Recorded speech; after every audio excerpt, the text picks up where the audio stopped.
네, 안녕하세요. 반갑습니다. 유튜브로 배우는 주제별 성경 24의 김장기 목사입니다.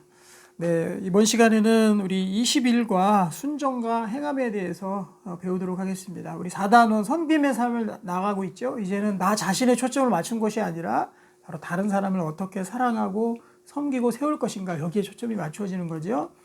여러분들도 많은 사람 이 과를 통해서 공부하면서 많은 사람들 섬기시는 여러분들 되기를 바랍니다. 기도하고 시작하겠습니다.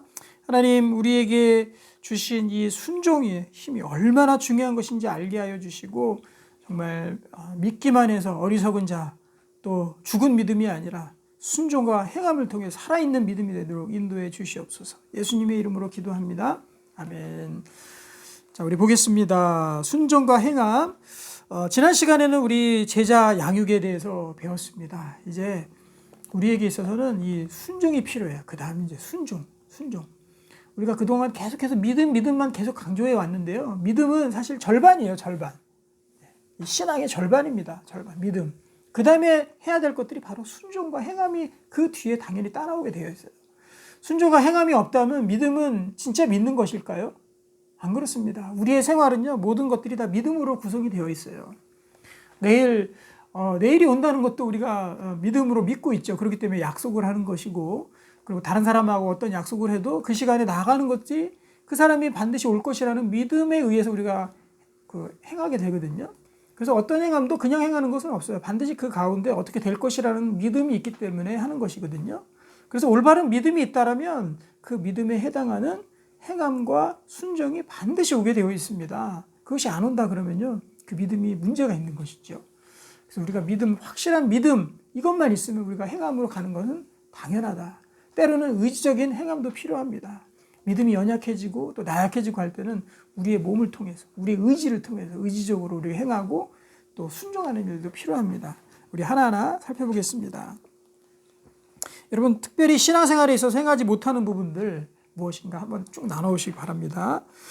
자, 1번입니다. 아브라함이 첫 번째로 하나님께 순종한 것은 무엇입니까? 이 아브라함의 순종부터 나오죠. 히브리서에 나오는데 11장 8절. 믿음으로 아브라함은 부르심을 받았을 때 순종하여, 여기 순종에다 여러분들 동그라미 쳐놓으십시오. 장래의 유업을 받을 땅에 나아갈새 갈 바를 알지 못하고 나아갔으며. 우리 예전 성경에 보면은 아브라함이 본토, 친척, 아비집을 떠나 또 그곳을 떠나서 주님께 순종했다, 이렇게 나오거든요. 그러니까 자기가 그동안 계속해서 살던 그 터전을 떠난다는 것은 쉬운 일이 아닙니다. 요즘이야 이사 많이 다니지만 예전에는 한번 자리 잡으면요, 그곳에서 뭐 경작도 해야 되죠. 또 양떼도 쳐야 되죠. 그것이 삶의 터전인 거거든요. 그리고 이때 당시에 아브라함은 잘 살고 있었습니다. 그냥 뭐 유랑생활하는 그런 불황민이 아니었어요. 그곳에서 정착해서 잘 살고 있는데 하나님께서 이제 구원의 역사를 아브라함 때부터 시작하시기 위해서 그 본토 친척 아비집을 고향을 떠나라 가라 하고 명령을 하신 거예요. 그럴 때 갈 바를 알지 못하고 갔습니다. 어디 가서 무엇이 있을 테니까 거기에서 있어라. 구체적인 어떠한 목적지를 설명하고 그렇게 주님께서 명령하신 것이 아니에요. 그냥 가라고 했습니다. 그럴 때 아브라함은 하나님의 명령을 믿고 하나님을 신뢰하고 그것을 떠났습니다. 그때 바로 순종이 필요했던 거죠. 하나님께서 여러분들 부르신다면 여러분들이 순종할 수 있겠습니까? 나아갈 수 있겠습니까? 네, 하나님에 대한 이 완전한 신뢰가 없이는 참 쉽지 않은 일이죠. 네, 아브라함은 그것에 대해서 순종하며 나아갔습니다. 그리고 순종이 있었기 때문에, 순종할 만한 사람이었기 때문에 아브라함을 예수 그리스도의 조상으로 삼으셨고 이스라엘의 조상으로 삼으신 거예요. 그때부터 구원의 역사가 시작된 거죠. 그래서 이 순종과 행함은요, 반드시 어떤 하나님의 역사를 동반해요. 하나님이 시키신 거 우리가 순종하고 행하잖아요. 그럼 반드시 하나님의 역사가 일어나기 시작합니다. 근데 아무것도 안 하면 아무 일도 안 일어나죠. 자, 2번 문제 보겠습니다. 가나안 땅을 정탐하기 위해 12정탐꾼을 보냅니다. 그 중에 여호수아와 갈렙만이 그 땅에 들어가게 되는데 그 이유는 무엇입니까? 12명을 다 보냈어요. 그럴 때 그 땅에 이제 가나안 땅이 최종 목표지 아니었습니까? 그 이스라엘 백성들이 출애굽을 하고 또 이 광야 땅을 거쳐서 40년의 광야 땅을 거쳐서 결국의 최종 목적지는 가나안 땅이었습니다. 그런데 그 가나안 땅에 들어간 것이 12명의 정탐꾼 중에 단지 2사람. 또 그 외의 사람도 마찬가지입니다. 모든 그 전 세대는 광야 땅에서 다 죽었어요. 결국 들어갔던 사람은 여호수아와 갈렙만이 들어갔고 그 다음 세대가 이제 같이 들어가서 가나안 땅을 이룬 거죠. 당대 세대의 사람들은 불순종했기 때문에 들어가지 못했습니다. 자, 신명기 보면은 오직 여분네 아들 갈렙은 여호와를 온전히 여호와께 순종하였은지 여기 되어 있지 않습니까? 순종했기 때문에 그것을 볼 것이요 그 밟는 땅을 내가 그와 그의 자손에게 주리라. 그리고 뒤에 여호수아도 나옵니다. 여호수아, 갈렙. 우리 해설을 잠깐 볼까요? 해설을 보면 여호수아와 갈렙 외에 나머지 10명의 정탐꾼은 두려움에 사로잡혀 가나안 땅에 들어가지 못할 것이라고 보고했습니다. 분명히 하나님이 약속했는데 가나안 땅에 내가 가나안 땅을 너에게 줄 것이다. 젖과 꿀이 흐르는 그 땅을 너에게 기업으로 유산으로 줄 것이다 하고 약속했는데 그것을 못 믿고 저 땅은 들어갈 땅이 못 됩니다. 그 땅에는 거의 민족이 살고 있습니다. 우리보다 훨씬 강해 보입니다 하고 10명의 전탐꾼을 포기했다고요. 순종하지 않았다고요. 들어갈래? 못 갑니다. 순종하지 않았다고. 그건 결국 무엇을 의미합니까?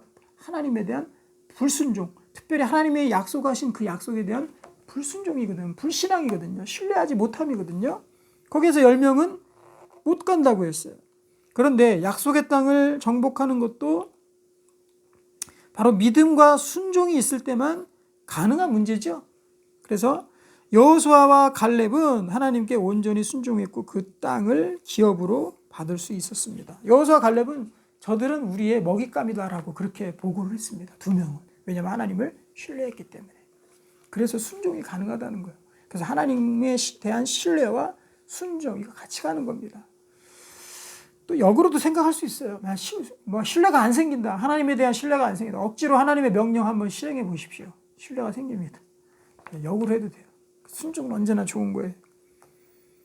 그래서 믿음의 당연한 결과가 우리의 순종이다. 이렇게 정리하면 되겠어요. 우리 2번 거기에다가 적어 놓으십시오. 믿음의 당연한 결과. 이것이 뭐다? 순종과 행함이다. 그렇게 정리해 놓으시면 되겠습니다. 자, 3번 문제 보겠습니다. 어떤 사람이 복을 받습니까? 이 성경에서는요, 참 많은 복들을 우리에게 이야기해 줍니다.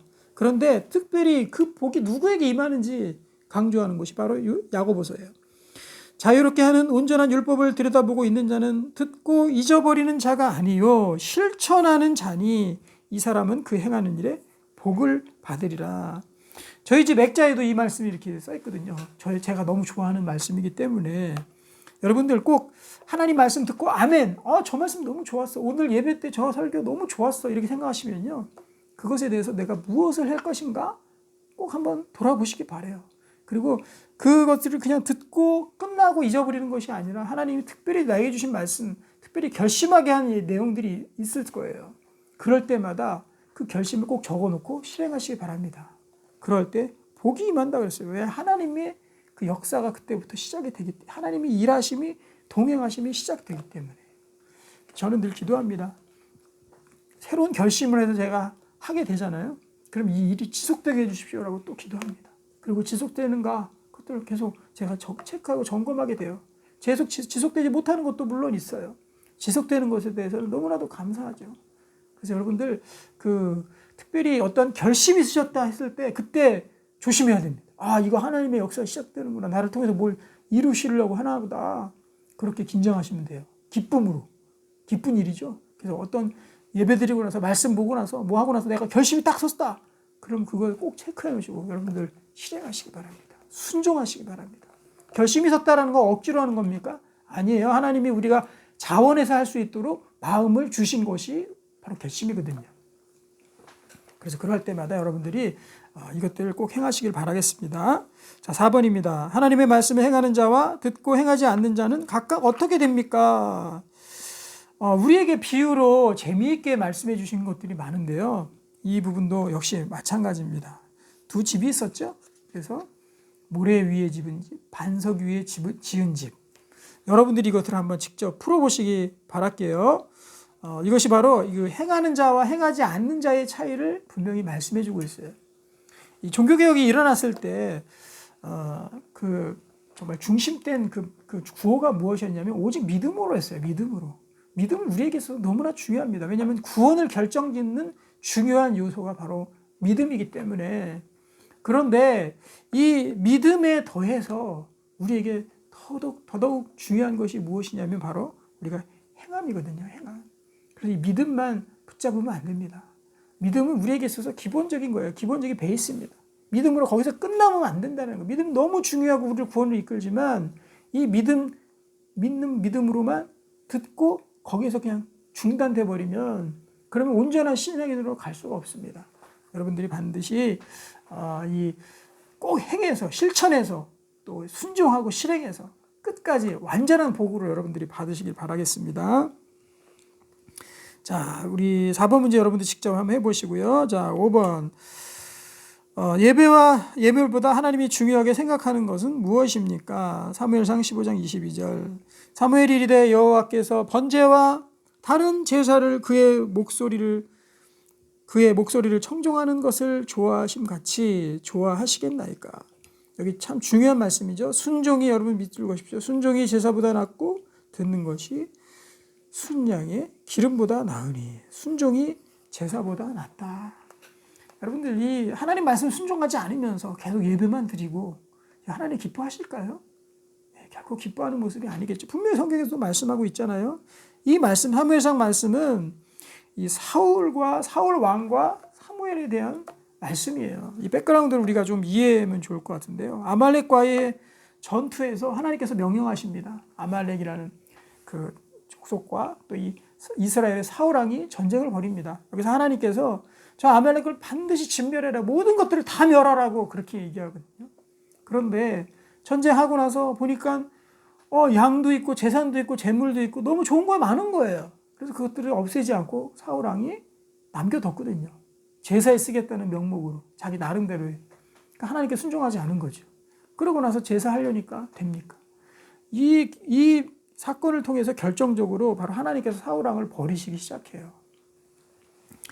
그래서 사무엘이 도착해서 그 사울과 만나서 하는 말입니다. 순종이 제사보다 낫습니다 하고 하나님 말씀을 듣는 것이 또 듣고 행하는 것이 순양의 기름 어떠한 예물보다도 훨씬 낫습니다 라고 그렇게 얘기하는 거죠. 분명히 하나님 말씀 들어야 됩니다. 우리가 예배만 드리고 그것으로 땡 이게 무슨 의미가 있냐는 거죠. 예배가 드렸으면 은혜 받았으면 하나님 말씀 받았으면 내가 그로 인해서 이제는 하나님께 순종하겠습니다. 그대로 따라 행하고 살겠습니다 라는 곳까지 우리가 나가야 된다는 것입니다. 자, 6번 보겠습니다. 예수님은 십자가의 죽음 앞에서 어떻게 기도했습니까? 우리가 이렇게 기도하기를 원합니다. 보겠습니다. 조금 나아가서 얼굴을 땅에 대시고 엎드려 기도하여 이르되 내 아버지여 만일 할 만하시거든 이 잔을 내게서 지나가게 하옵소서. 이 잔은 무슨 잔입니까?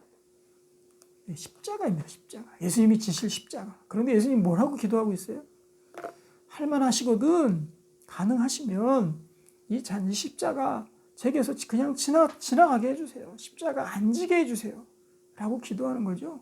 예수님의 이 정말 그 인간으로서의 한 인간으로서의 그 가운데 얼마나 십자가가 정말 그 어렵고 또 고된 것이고 너무나도 주님께 있어서 힘든 것이었으면 무거운 짐이었으면 이렇게 기도하셨겠습니까? 그렇죠. 예수님이 하나님이신 주님께서 십자가에 달려서 죽으셔야 되는데 그것이 어찌 그냥 쉬운 일만 되겠습니까?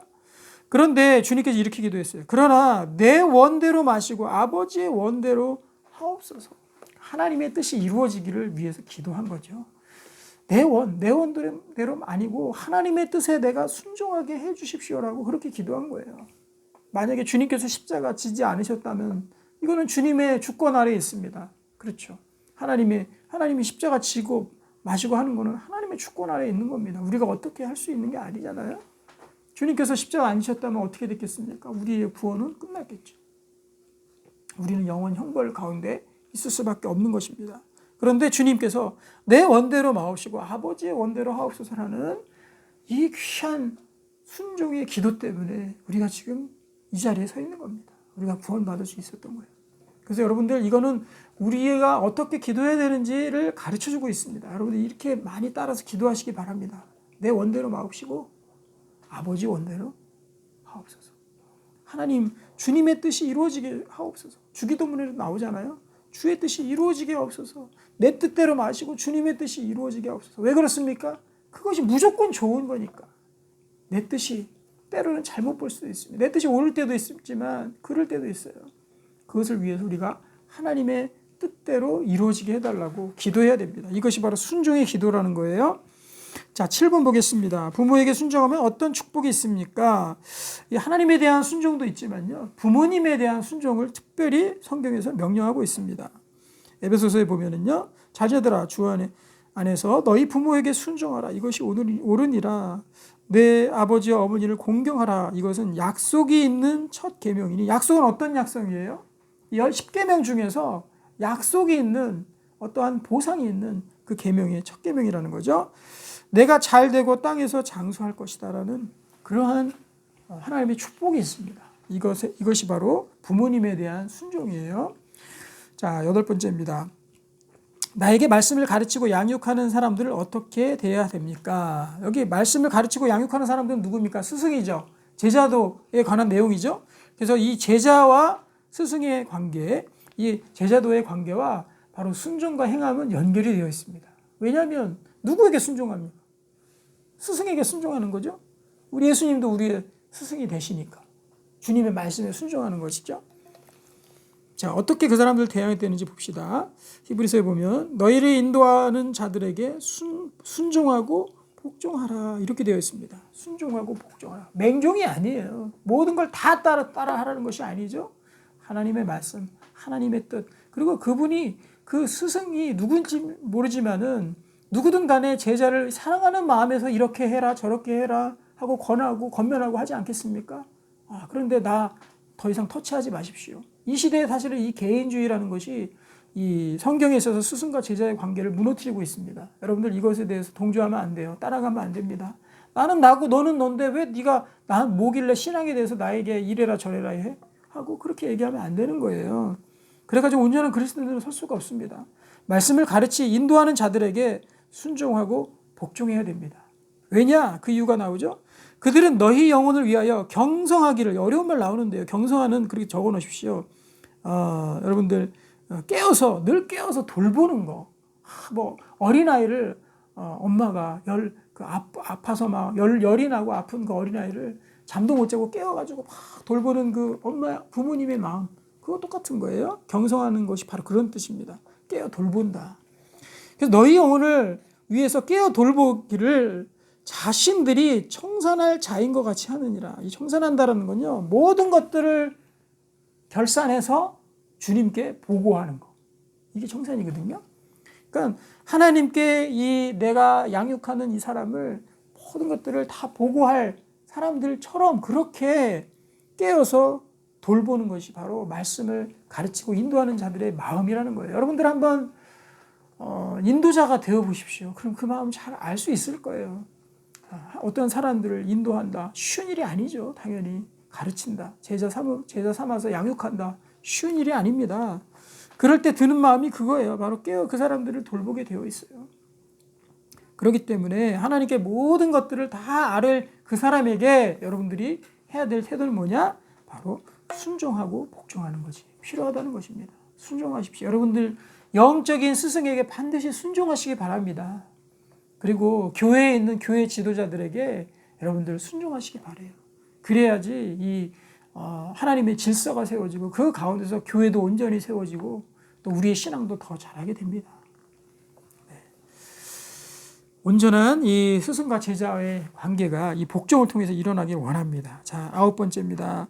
행함이 중요한 이유는 무엇입니까? 다시 행함으로 갑니다. 자, 요한복음 14장 21절. 나의 계명을 지키는 자라 나를 사랑하는 자니 나를 사랑하는 자는 내 아버지께 사랑을 받을 것이요 나도 그를 사랑하여 그에게 나를 나타내리라. 주님께 순종하고 계명을 지키는 자에게 있는 축복에 대해서 말씀하고 있습니다. 정리해 놓으십시오. 주님의 계명을 지키는 자에게 주시는 축복, 이렇게 정리해 놓으시면 되겠습니다. 그 축복이 뭡니까? 첫 번째, 나를 사랑하는 자는 내 아버지께 사랑을 받을 것이요. 주님의 계명을 지키는 사람, 그 사람을 하나님께서 가만두시겠습니까? 엄청나게 더 사랑하실 것입니다. 또 나도 그를 사랑하여 그에게 나를 나타낼 것이다. 나를 통해 나의 삶, 나 자신을 통해서 하나님께서 내 삶을 통해서 주님을 드러내신답니다. 이런 축복이 있다는 거죠. 하나님께 순종하고 그의 계명을 지키는 사람에게는 나를 통해서 하나님을 드러내신다는 거예요. 이 얼마나 영광된 모습이에요. 그렇죠. 여러분들 주님의 계명에 많이 순종하시기 바랍니다. 그리고 여기 해설을 잠깐 보실까요? 하나님을 믿기만 하고 그의 명령을 행하지 않는 사람은 헛된 믿음입니다. 하나님의 명령을 지키면 하나님의 사랑이 내 속에 풍성히 거해진다. 여기 보면은 첫 번째 구절에 그렇게 나와 있죠. 내 계명을 지키는 자야 나를 사랑한다. 말로만 하는 사랑이 사랑입니까? 아니죠. 행함이 따르죠. 우리가 사람을 사랑할 때 또는 연인을 사랑할 때 그 사람이 시키는 거 하게 되잖아요. 시키는 거 다 안 하면서 내가 사랑한다고 하면 그 사랑이 진짜입니까? 믿지도 않겠죠. 반드시 사랑에는 행함이 따릅니다. 믿음에는 행함이 따릅니다. 우리 두 가지 정리하시기 바랍니다. 믿음의 당연한 결과가 행함이다. 순종이다. 또 사랑의 당연한 결과가 순종과 행함이다. 그러니까 이거 하나만 생각하면은 마음이 깝깝하죠. 순종, 행함. 부담스럽죠. 하지만 이쪽에 믿음과 사랑을 생각했을 때 이거 당연한 거구나. 그래서 우리가 신앙의 이 순서를 알아야 됩니다. 그리고 이 순서대로 신앙생활을 해야지 복된 신앙생활이 되는 거죠. 하지만 우리가 그래서 다른 사람들도 가르칠 때도 마찬가지예요. 믿음과 하나님을 사랑하는 이 법을 가르치지 않고 오로지 그냥 행함만 계속 가르치다 보면 그 사람에게 믿음이 신앙이 형성이 되지 않습니다. 그래서 교회에서 튕겨져 나가게 되죠. 그렇죠? 특별히 자녀들을 양육할 때 하나님 사랑하는 법을 가르쳐야 되고 믿음이 그 사람 가운데 그 자녀들 가운데 심기도록 먼저 그 작업을 해야 돼요. 그럼 나중에 순종과 행함은 당연히 따라오는 것인데 그것을 하지 않고 너 교회 왜 안 갔어? 성경 왜 안 읽었어? 계속 이것만 하면 그것이 바로 율법이거든요. 믿음과 사랑이 없이 행하는 행함이 바로 율법인 거예요.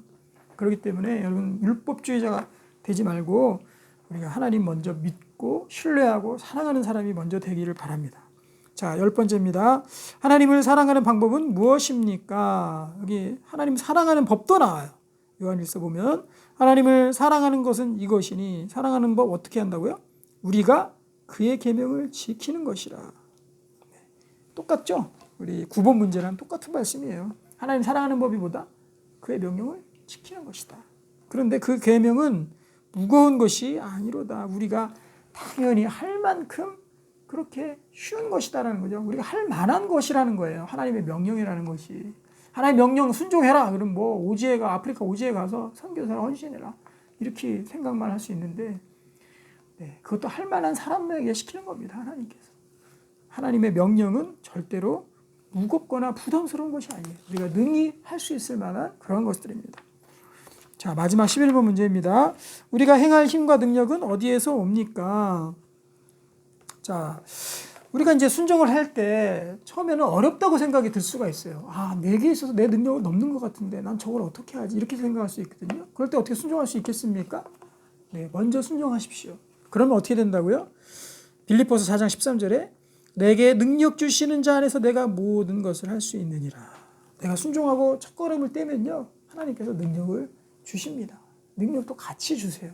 홍해가 갈라졌을 때 모세가 먼저 지팡이를 들었습니다. 그 앞에서 들었기 때문에 갈라진 거예요. 요단강이 갈라졌을 때 제사장들이 하나님의 법궤를 메고 첫 발을 강물에 디뎠을 때 그때 요단강이 갈라진 거거든요.